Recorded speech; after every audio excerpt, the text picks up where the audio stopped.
Amy Fritz, welcome to Let's Be Frank.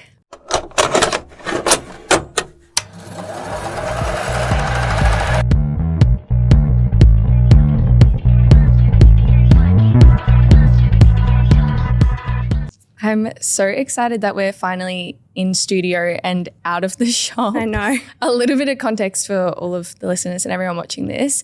Amy is the owner and founder of Rent My Style Boutique, and I think I'm in there like nearly every single week, and 9 times out of 10 it's the day before my event. So I've definitely given you your fair share of headaches, and that's not going to be stopping anytime soon, I'm sure. But we'll get into the whole Rent My Style world very soon. Just for now, tell us how you're feeling, what's been keeping you busy, and what you've got going on this week. Oh, wow. Well, first of all, thank you for having me, and I hope you are constantly visiting me because it's never a dull moment with you. Wow. At the moment, it's just every day is really different for me, but we are working on something at the moment which has been keeping me very busy. Something got to do with being online a little bit more. So that has been taking up a lot of my time. We just had a market on the weekend, which was good, just to get rid of some old things, and just been keeping busy as always. Just the usual, Appointments booked all day, I'm sure. All day, yep. I am really excited to dive into the whole world of Rent My Style because obviously I'm there as a customer every single week shopping, but I'm really excited to see and talk about the behind the scenes of how it all runs. But while I was researching you for this interview to find out a little bit more than what I already know, of course, you actually have quite an interesting backstory on how you got to where you are today. So I want to briefly chat about that and how you got here. So let's talk through a little bit about your childhood, where you grew up and what you were like as a kid, little baby Amy. Yeah, I would love that. Wow. I feel like I was actually chatting with my sister earlier in the car, and, we were talking about how this all started, and I think about it, like in hindsight, it's actually been such a long journey. It has. Like it feels like it's been, like it's rapid fire, like it's just gotten like so big in recent days, but when I think about it, it's actually been a long time coming. It's easy to forget what you've actually achieved. Yeah. And it does like stem down a lot to, me as a child and my upbringing. In short, really, my parents were divorced from a very young age.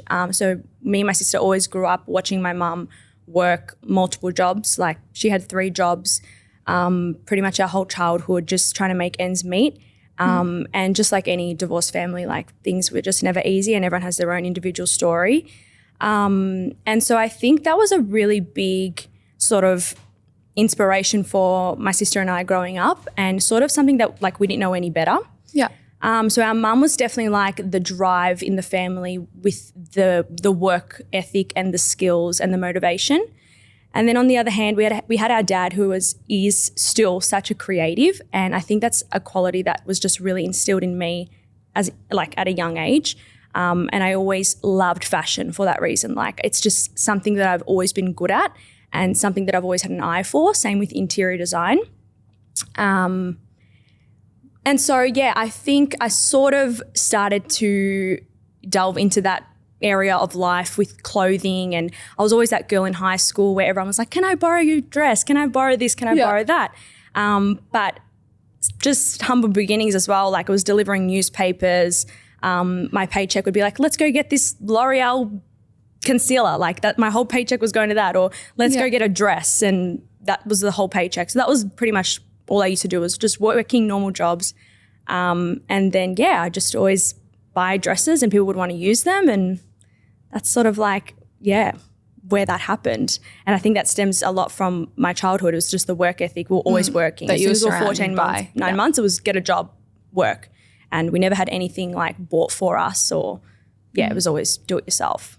And you said you were delivering newspapers. You started your first job at 13, I believe, if I'm correct. Yeah. What made you want to start working so young? Like you said, you never got anything bought for yourself. Was there any other aspect that made you want to get a job so young? Mm-hmm.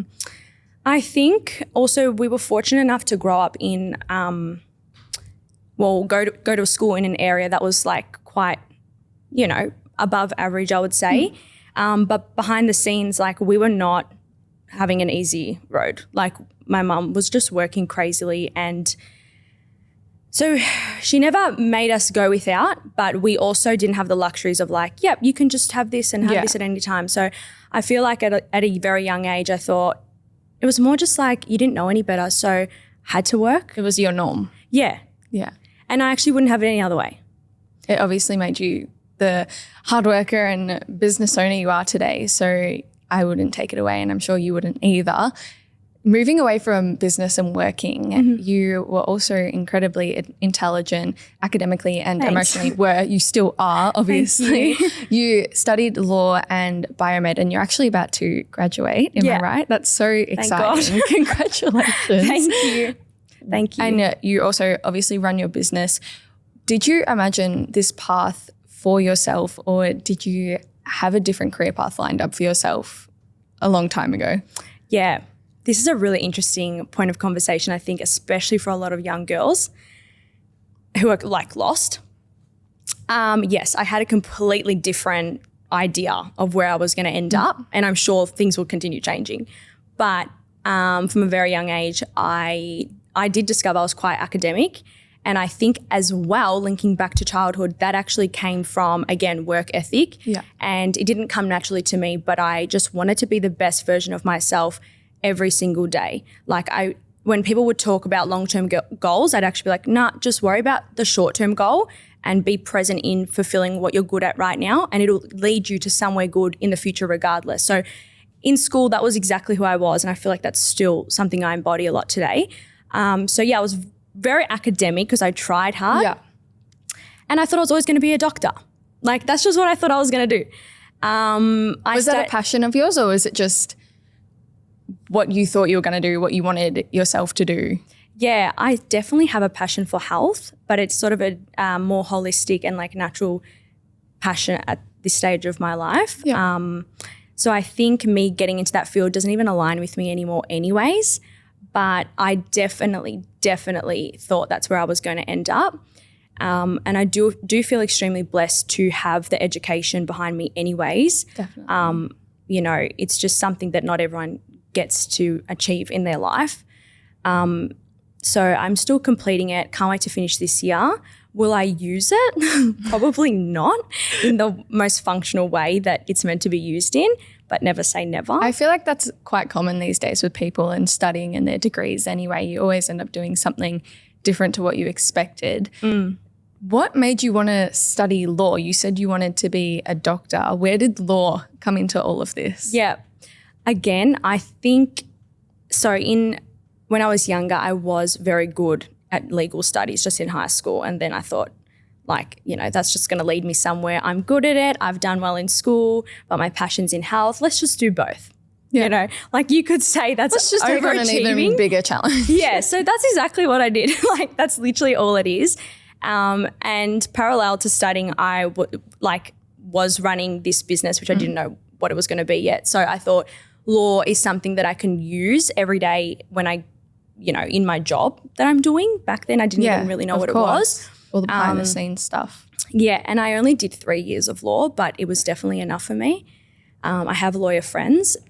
Hats off to them. They're amazing what they do. I couldn't even imagine. Yeah. So that's just where that came from. Yeah, just an overachieving mind really. Was never going to use it. Yeah. Like you said, you started the business you have now, Rent My Style Boutique, very young. You started when you were 14, which is crazy to even imagine to most people and myself. When you started, did you ever imagine it being something as big as it is now? Definitely not. Yeah. I actually wasn't going to pursue it once it started sort of becoming something. That was actually my mum's push. As I said, to be completely honest with you, I actually at this point, when it started becoming sort of something, I was like, Mum, I can't be doing this. Like, I need to keep my job at the supermarket. Like, how am I going to get a loan for a house? Like, this job is just pocket money, you know? Yeah. And she's like, Amy, you don't see the bigger picture here. Like, it was her sort of open mind is what made me put more eggs into Rent My Style than a more sort of like functional way of living. So yeah, I definitely, no way. And imagine you didn't listen to her and you kept your job at the supermarket. Yeah. It's like where we would be. We wouldn't even be here today. You wouldn't be doing half the things you're doing now. So Yeah. that's Thanks, Mum. really amazing that you have a mum that had so much faith in you and that supported you. I did see, I think, and correct me if I'm wrong, a video where you mentioned about how some people maybe were having some doubts in the business and you continued your mindset with just going on, girl bossing it and seeing where it led. What was that experience like for you having some people doubting you, and did it ever cause you to have any doubt in yourself? Yeah. I would say that was only a few years ago, maybe like 3 or 4 years Really? ago. And that's when I decided to take a year off of studying just to really pursue the year when I thought I'm going to make this year a year. And I remember telling a few people and they were just like, this is a bit, you know, are you sure once you leave studying you won't go back, blah, blah, blah.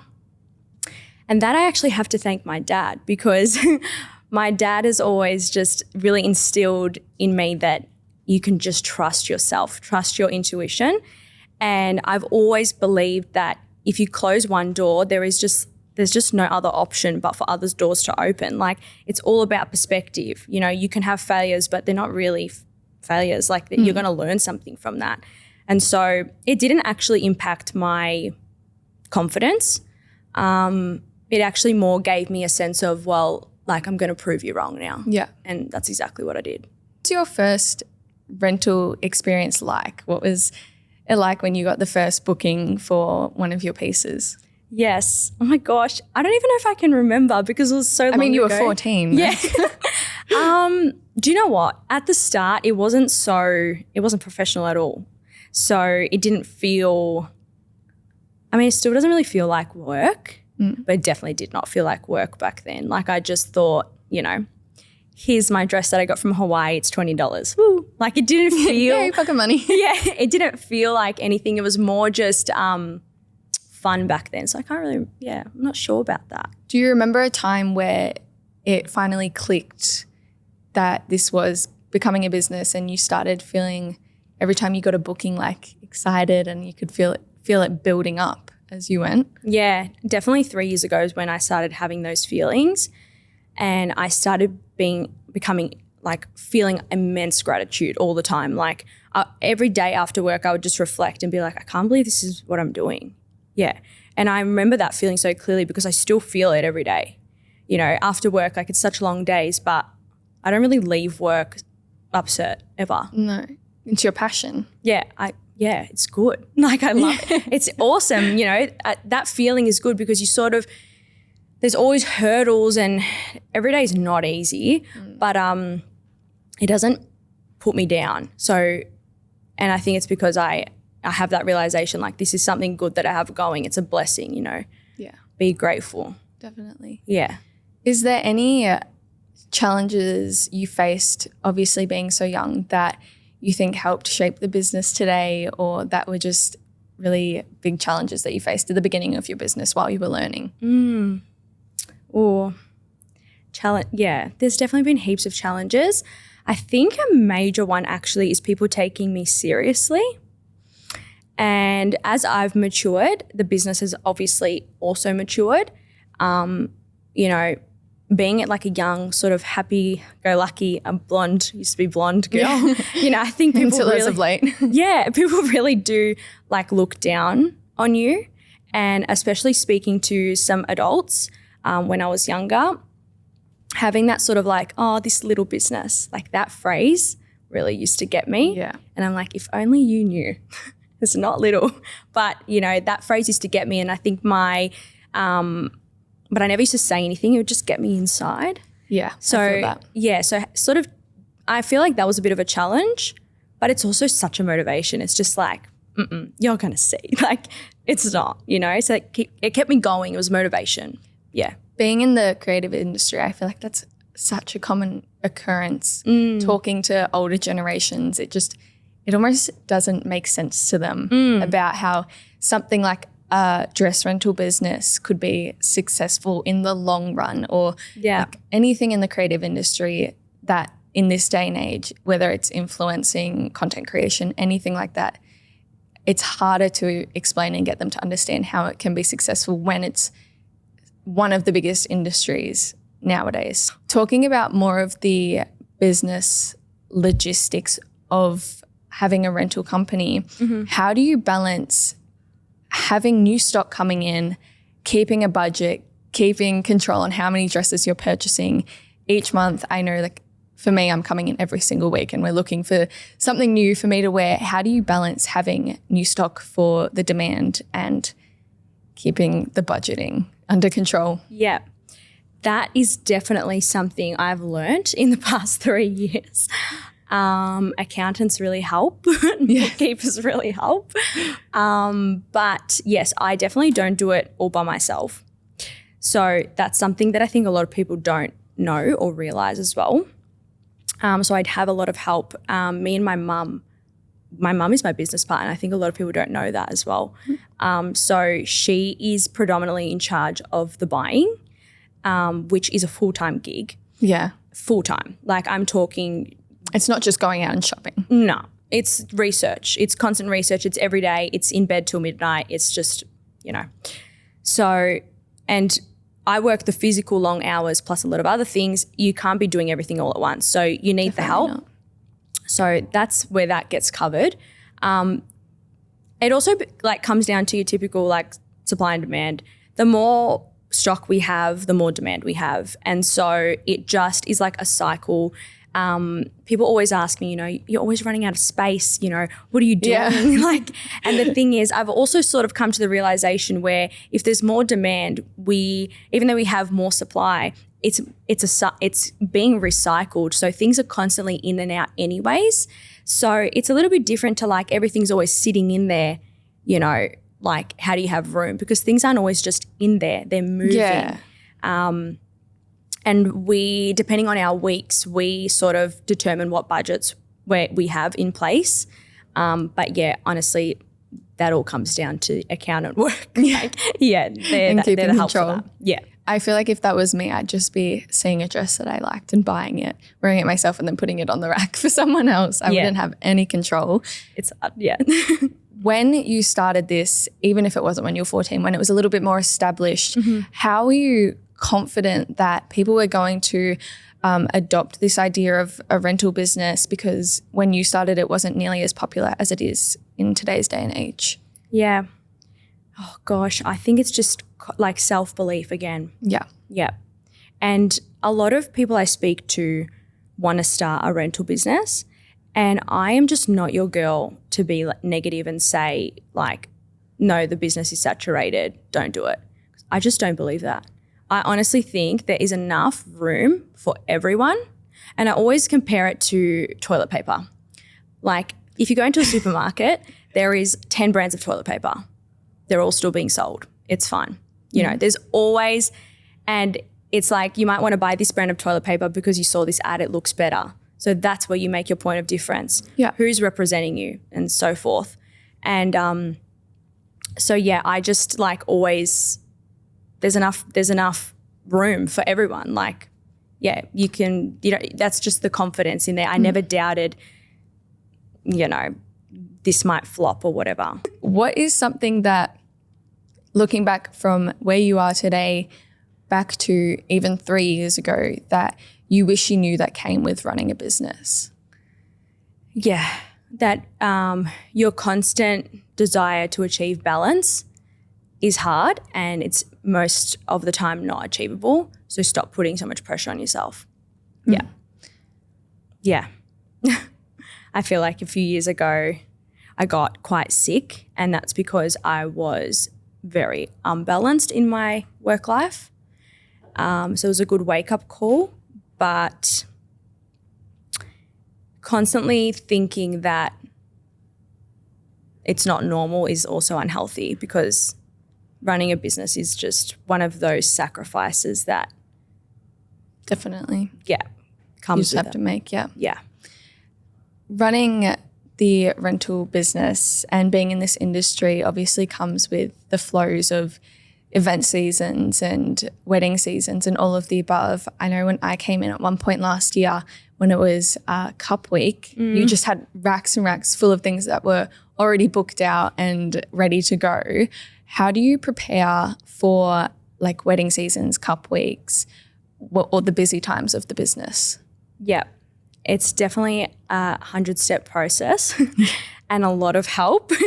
So we, on like a weekly sort of basis, Saturday to Monday is all prep and Tuesday to Friday is all work.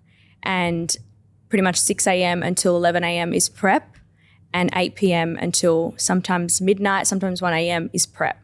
Yeah. And that's what I mean about balance. It's like you can't, because every week is different. And especially when it's a client-based and service-based business, every week is different and you just don't know what's going to come at you that week. So there is a lot of prep.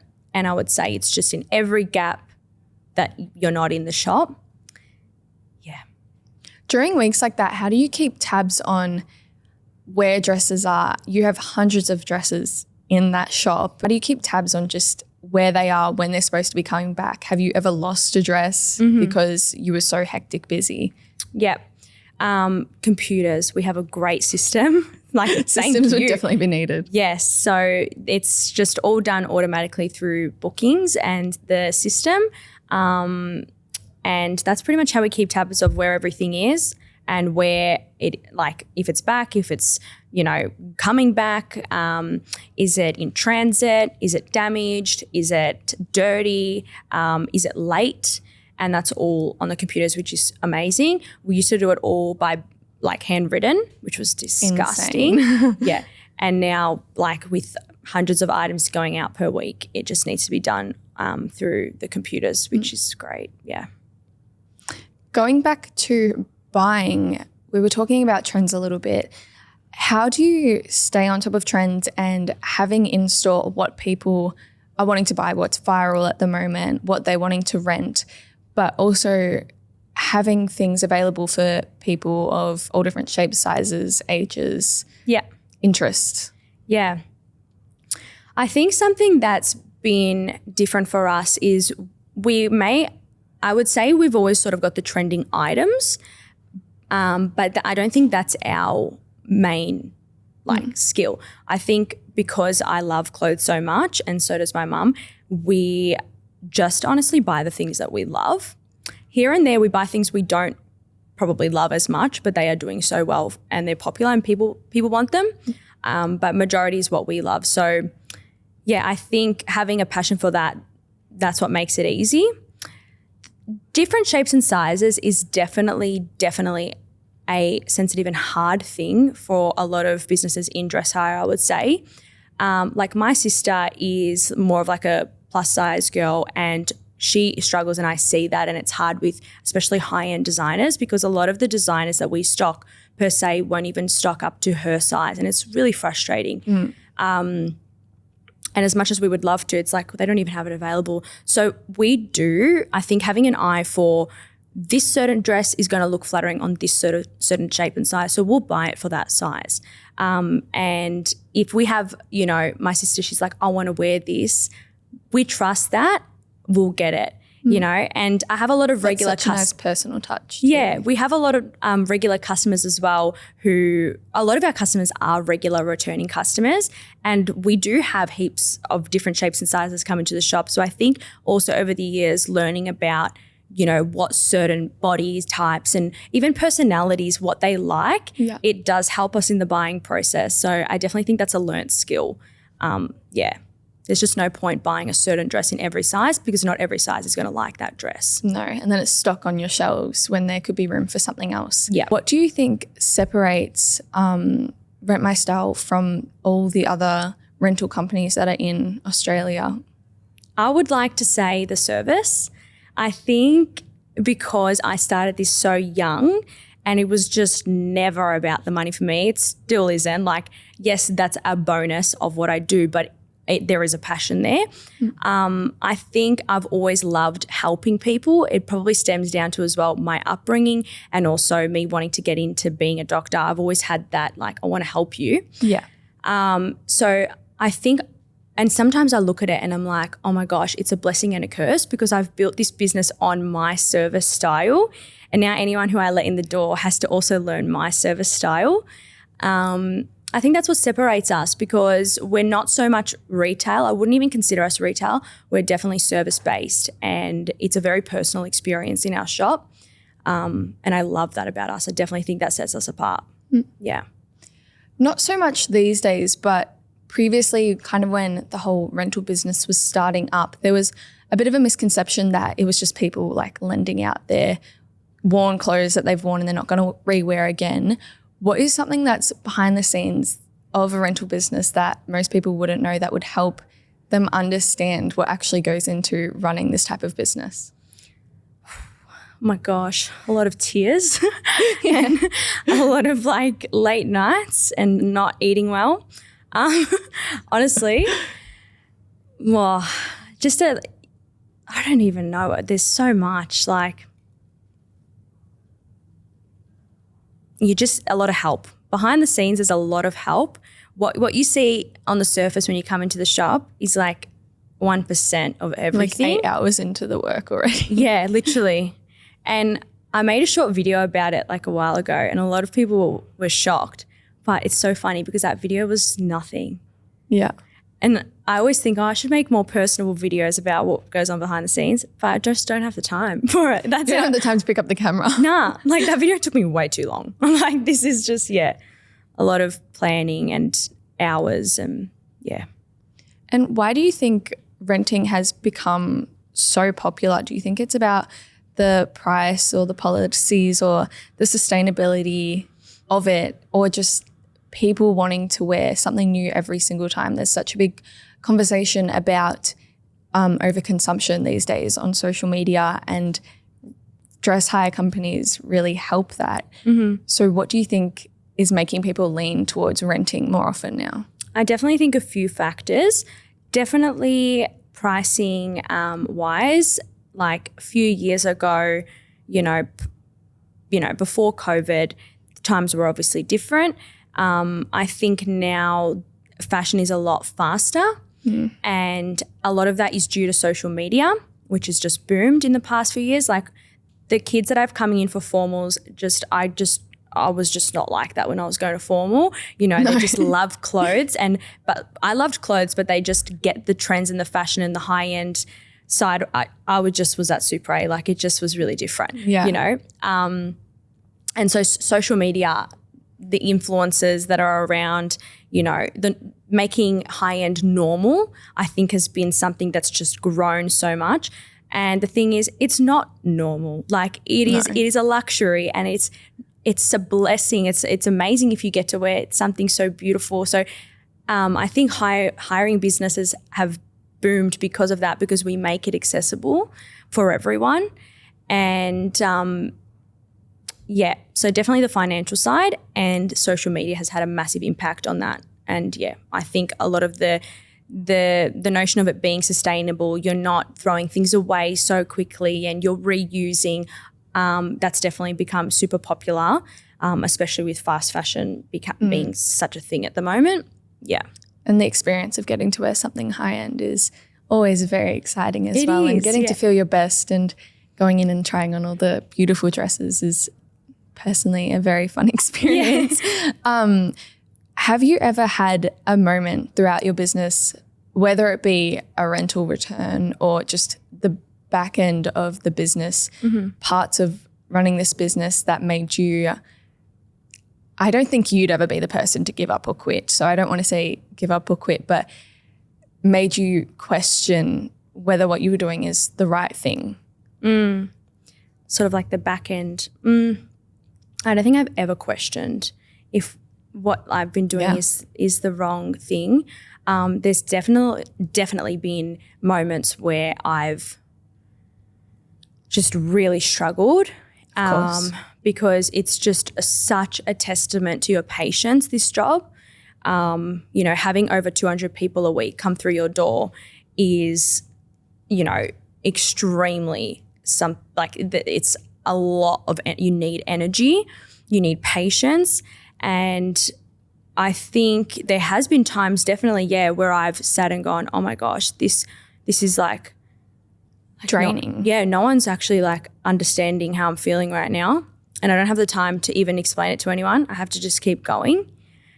But I think that's another thing I've learned, that nothing in life comes easy. All good things aren't easy. And I've pushed through that, and I've learned how to deal with that. I've learned how to respond to that. I've never questioned, though, if this is the right thing. I've made it the right thing. That's amazing. Like if there's something that it's not working, I'm going to make it work. Yeah. I've also, just as a customer, never even thought about the social side of it, that you would have to go through talking to so many people a day, helping so many people a day. That's never really crossed my mind. So that's also a very good point, having your social battery drained, I could imagine, and then going back the next day and doing the exact same thing would be exhausting, I bet. Honestly, some days are not at all, but some days, You'd have to have incredible patience. Oh, thanks. My boyfriend says I'm very patient, so I'll take that. I feel like one of the scariest things you'd have to experience would be getting returns. What has been one of the most atrocious returns you've had so far? Oh my gosh. I actually have to think so far back, because I mean, you're having dresses get returned multiple times every single day. So there'd be a lot to shift through. But is there a standout one where you've gone, what? There actually is one, but it was years ago. We had a dress returned, and the main feature of the dress, it was an Alex Perry dress. The main feature was the zip, and obviously the person couldn't get it off. So they lit it on fire and the zip. What? To try and open it up. And Wouldn't that melt it? Or was it metal? Yeah, melted. Anyways. But my heart would break. Yeah, look, I think that also comes with the business and knowing that this is the job. Yeah. But we're so lucky. Like, we hardly get damages. Like, honestly. That is very lucky, because this is such a risky business to be in. Yeah. I mean, people are wearing these to events where they're drinking or doing other things, like at weddings, they're dancing, they're sweating. If it's outdoors, they're getting dirty. The bottom of the dress is getting ruined. Yeah. That's incredible. That I think at the start, like when we started years ago, it was a lot more prominent because we weren't being taken seriously. I wasn't being taken seriously. It's not their item, so they don't care for it as much as you would, or they would if it was their property as well. Yeah, and that's another thing we've learned through business is I don't want to stock, sort of still high end, but the cheaper sort of end of the spectrum dresses, because it's going to attract different events where they're maybe out clubbing and partying, and things are more, it's more likely to become damaged because they're exposed to that certain environment. So we've shifted more to, I want to be stocking $2,000 dresses, $1,500 dresses, $3,000 dresses, because it's going to attract a crowd where they're wearing it in a nice environment and things like that. So we've sort of learned, but that's taken so long. So it's, and I'm sure your the policies you have in place as well helps with that, to take people seriously on how to treat your dresses and how to return them. Yeah, and I think as the industry's grown as well, people have taken it more seriously. So we're very blessed, we're very lucky, hardly get any serious damages. There's damages every week, but things that can be fixed, and it's due to wear and tear, and they're just always things that can be fixed, and that's just part of the job. So I don't think it gets me down, but that was funny. That's I can't even imagine opening up the bag and being like, what even is this? Yeah. If you could dress anyone, any celebrity, any person with anything that you currently have in your shop, who would it be and what would it be in? Oh my gosh. I would. It's a big question. Yeah, oh my gosh. I would probably love to dress Rihanna. Yep. And Beautiful. I would just put her in something so crazy, like just something with lots of chains and hardware and something a bit emo-y. I feel like I just love Rihanna, so I think that could be really cool. Yeah. Yeah. There's a lot of discourse on TikTok about some particular rental companies, policies, potential scamming, sustainability claims. What do you think about that, and how do you deal with the negativity that's surrounding the industry? Obviously, it's such an incredible industry and there's so much positivity, but it's easy to let the negativity override the positivity, especially on social media. Yeah. I have definitely seen a fair share of that myself. Some directed to me, most of it not. Yeah. And when I've seen it, it's interesting because when you're sort of behind the job, especially when I have seen a certain comment, I'm like, oh, hang on, but if only you actually knew the real story, you know? Yeah, it's easy for things to get it's very mistranslated. It is, absolutely. And I again, it doesn't get me down because I know I'm doing the right thing, and there's rules and policies in place to protect us and other people. And I'm so confident in the service that we deliver. So it never gets, if I hear anything, which is actually white noise. Very rare, it's like white noise. And I don't, even if it was happening a lot in my life, which I hope it never does, but if, it does, I would think to myself, oh, what are we doing wrong? Like I would look inwards, what are we doing wrong first? And then after that, if it's rectified, you can't let that stuff get to you, because at the end of the day, you have 13,000 customers and maybe 100 are disappointed. Like it's not even 10%. And there's always going to be someone who's not happy, and most of the time it has nothing to do with you. That's good that you can kind of check out from all that negativity, because it is a whole different side of TikTok about rental businesses. Checking back into the sustainability side, obviously you were quite young when you started and still quite young when you started taking it more seriously. Was that always like a focus in the forefront of your mind, or is it something that nowadays an idea that you're looking more into and focusing on? Yeah, to be completely honest, was definitely not in the front of my mind when I first started. I didn't even think I know what the word sustainability meant back then.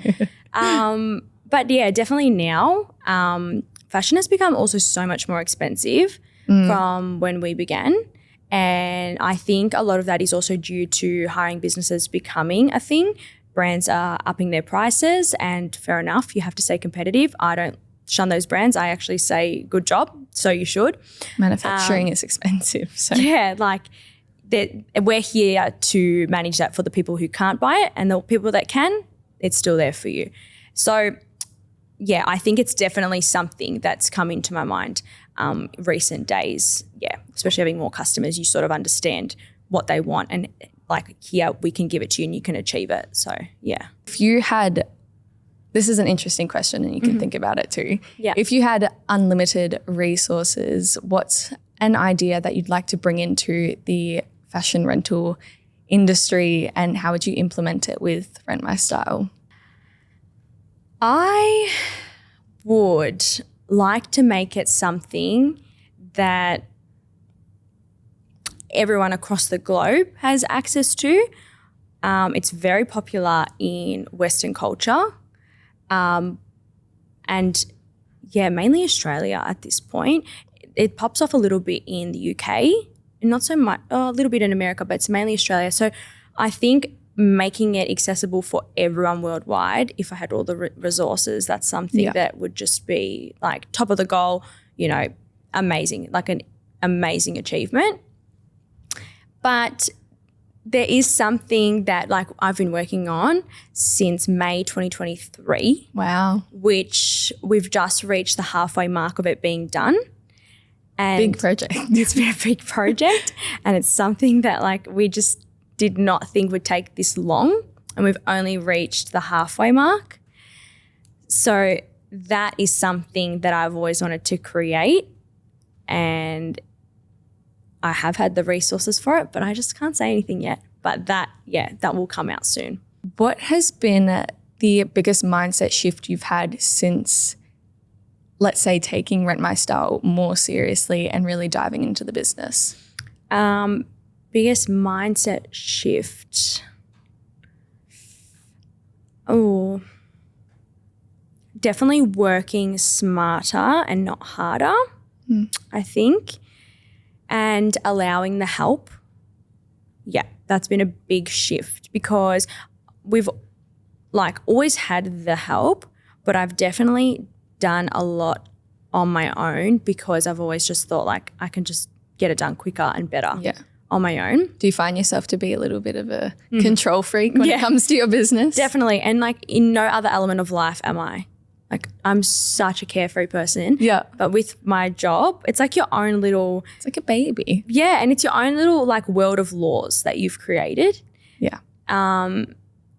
Yeah. So I definitely think in the past, maybe just even really recently, and it's happened because of my health and you need the help here. Yeah. And for the aspects that you don't understand as much, like accounting and keeping the budgets in check. Yeah.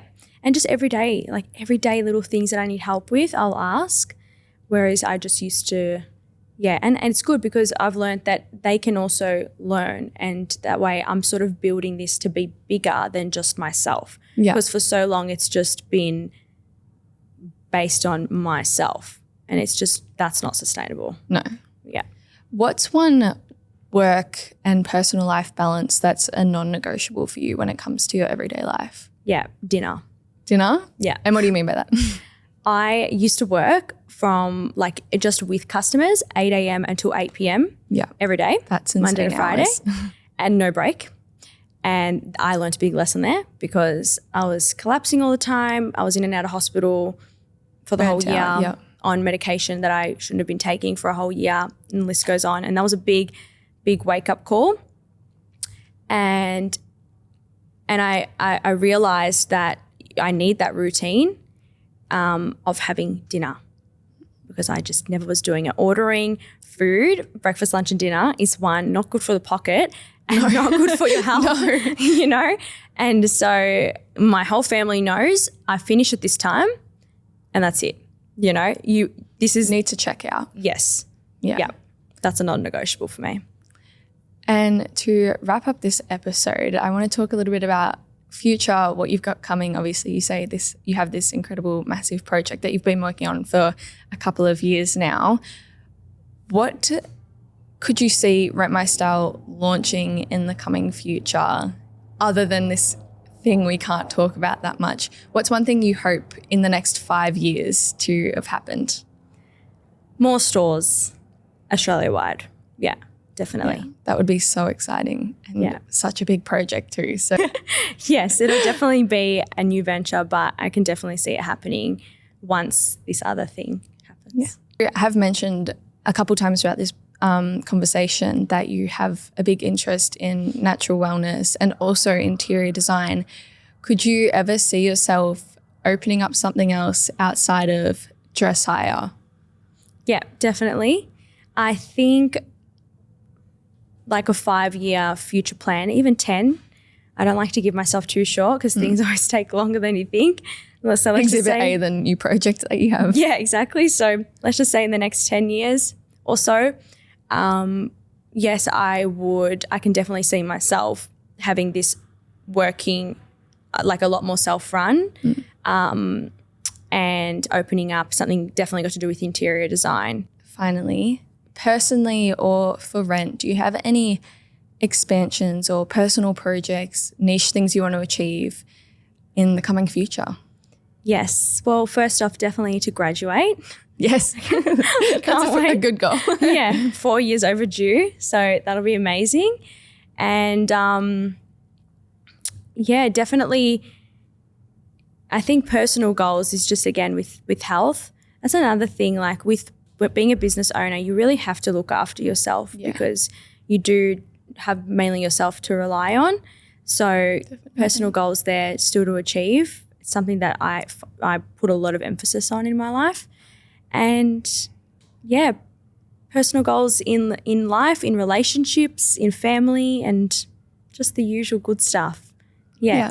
outside of business, I'm very normal. Nothing a good too way to be. interesting. Yeah. So that's about it. Thank you so much for coming in today. It's so exciting to step out of the shop and have you into my space and my world. I'm always in the shop in your world picking out the best outfits. So it's so you do exciting. pick the best outfits. You help me. You pick out my best outfits. Thank you. And all the accessories and the bags you have in the shop helps too. But it's so exciting to have you in my world and in this space and get your insights on what the rental world really is, because there's a lot of talk, but not really on what it actually takes to run the business. So thank you so much. Thank you I can't so wait much. to see where it goes and hear more about this project as it evolves. So thank you. Thank you so much. I can't wait to share it with you and see you in the shop next week. Yes.